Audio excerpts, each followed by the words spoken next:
Assalamualaikum warahmatullahi wabarakatuh. Perkenalkan, saya Riki Bimantara di Prodi Ilmu Komunikasi NPM 2270 2010 30. Di sini saya akan membahas tentang self concept atau konsep diri. Teori perkembangan konsep diri. Konsep diri belum ada sejak lahir, tapi berkembang secara bertahap dan dipelajari melalui konteks sosial dan pengalaman proses evaluasi diri sendiri, hubungan dengan orang dekat dan berarti bagi dirinya. Konsep diri berkembang dengan baik bila budaya dan pengalaman dalam keluarga memberikan pengalaman yang positif. Individu yang memperoleh kemampuan yang berarti mampu beraktualisasi diri sehingga individu menyadari potensi yang bagi dirinya. Rentang respon konsep diri. Respon adaptif, aktualisasi diri, konsep dari diri positif. Respon maladaptif adalah harga diri rendah, kekacauan identitas, dan dipersonalisasi. Gambaran diri. Gambaran diri adalah sikap seorang terhadap tubuhnya secara sadar atau tidak sadar, termasuk persepsi dan perasaan serta ukuran yang bentuk, fungsi, penampilan, dan potensi tubuh saat ini pada masa lalu. 2. Ideal diri. Ideal diri adalah persepsi individu tentang bagaimana ia harus berperilaku sesuai dengan standar pribadi. Ini diperlukan oleh individu untuk memacu dirinya ke tingkat yang lebih tinggi. 3. Harga diri. Harga diri adalah penilaian pribadi terhadap hasil yang dicapai dan menganalisasi seberapa jauh pelaku memenuhi ideal diri. 4. Peran.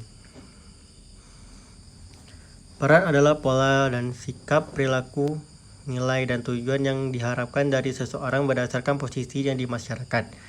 Posisi di masyarakat dapat menjadikan stresor terhadap peran karena suatu sosial yang menimbulkan kesukaan atau tuntutan posisi yang tidak mungkin dilaksanakan. Stres peran terdiri dari konflik peran, konflik yang tidak jelas, peran tidak sesuai dengan berlebihan. Konflik peran dialami jika peran yang diminta konflik dengan sistem individu atau peran yang konflik satu sama lain.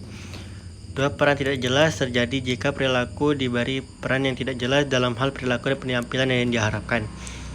3. Peran tidak sesuai terjadi jika individu dalam proses transisi merubah sikap dan sikap. 4. Peran berlebihan terjadi jika individu menerima banyak peran tetapi tidak mampu untuk melakukannya. Selanjutnya, identitas. Identitas adalah kesadaran akan diri, merupakan sintesisa dari semua aspek konsep diri sebagai suatu kesatuan yang utuh. Ciri-ciri individu identitas diri positif adalah: A. Mengenal diri sebagai organisme yang utuh terpisah dari orang lain. B. Mengakui jenis kelamin sendiri. C. Memandang berbagai aspek diri sebagai suatu keselarasan. D. Nilai diri sesuai dengan penilaian masyarakat. E. Menyadari hubungan masa lalu, sekarang, dan akan datang.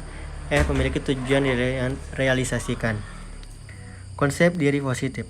Tanda-tanda individu memiliki konsep diri positif adalah: yakin akan kemampuan dalam mengatasi masalah, merasa setara dengan orang lain, menerima pujian tanpa rasa malu, menyadari bahwa setiap orang mempunyai berbagai perasaan dan keinginan serta perilaku yang tidak seharusnya disetujui oleh masyarakat.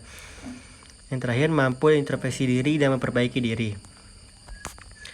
Tanda-tanda individu dengan konsep negatif: peka terhadap kritik, responsif sekali terhadap pujian, cenderung bersikap hiperkritis, ia selalu mengeluh dan mencela atau meremehkan apapun dan siapapun.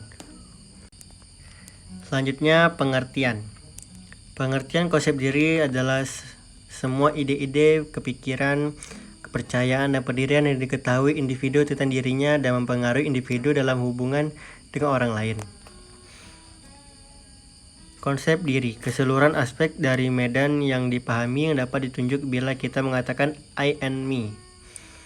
Konsep diri, konsepsi seorang terhadap dirinya sendiri. Konsepsi ini merupakan perangkat karakteristik pada diri yang dapat diamati: fisik tinggi, berat, dan sifat, pendiam, senang, terbuka, dan sebagainya. Konsep diri segala keyakinan. gambaran diri seorang kepada dirinya sendiri yang akan menentukan siapa seseorang itu dalam kenyataannya. Siapa orang itu menurut pikirannya akan menentukan menjadi apa menurut pikirannya.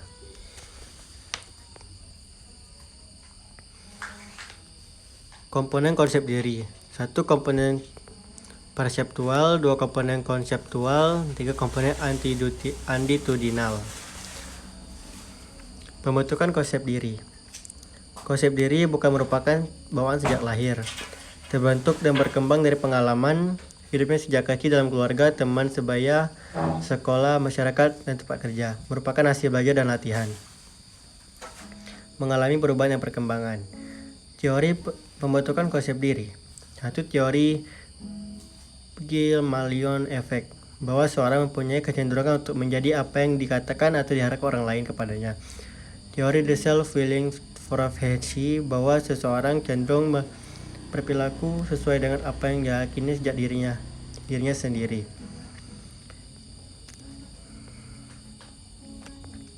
Lanjutnya, teori Johari Windows. Diri terbuka, diketahui diri sendiri dan orang lain.